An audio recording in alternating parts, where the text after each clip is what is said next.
You don't have to be a scientist to understand that if you take more water out of the bathtub than you put into the bathtub will eventually go empty. Marine biologist Tim Barnett says the Colorado River system is shrinking. For example, the level of Lake Mead, which feeds the Hoover Dam, has been dropping more than 3 meters every year. Today, it's only about 40% full.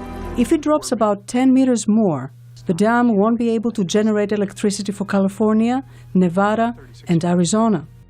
Many other scientists chime in for Jessica Yu's documentary. They warn that by 2025, half of the world's population will have no access to water. Environmental activist Erin Brockovich is especially vocal.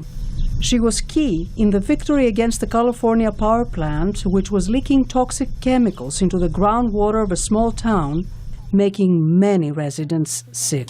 Don't use big words you don't understand. Afterwards, a movie about her, starring Julia Roberts, made Brockovich famous. Is inadequate. Recently, Brockovich told VOA that Americans need to wake up. I think the moment is here with documentaries like this, with us seeing at a global level the collapse that is going on right here in America. Don't think it's not you. It already is you. In real life, Brockovich continues to take on politicians, corporations, and even the U.S. Environmental Protection Agency, which she calls indifferent. Oh, EPA is broke. They got nothing. Nothing. Nothing. I always thought the EPA was going to be there for us. I always thought it was one of the greatest institutions that we ever created. And it's failed miserably, and I'm not sure why. Since I began my work in Hinckley, California in 1991, EPA was never involved.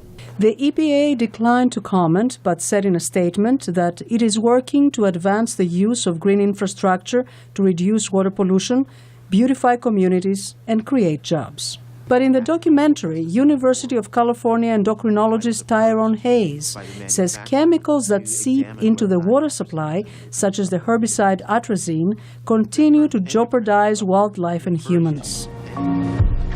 These are 2 genetic males that were exposed to atrazine that actually developed into females. We found that the atrazine-exposed animals weren't making testosterone properly. Sometimes we can spend 4 weeks without water. Yeah, everything. Other films have also focused on water pollution and depletion. Irina Salinas' Flow is one. Robert F. Kennedy Jr., a son of the late Senator Robert Kennedy, made a film called Grand Canyon Adventure, River at Risk. He spoke to VOA when the film came out. As we head for this train wreck, we're still building golf courses in Phoenix and Scottsdale and the communities throughout the West, and we're encouraging people to settle there, and the water simply does not exist. While Kennedy believes legislation can fix the problem, Erin Brockovich, in Last Call at the Oasis, has no trust in politicians.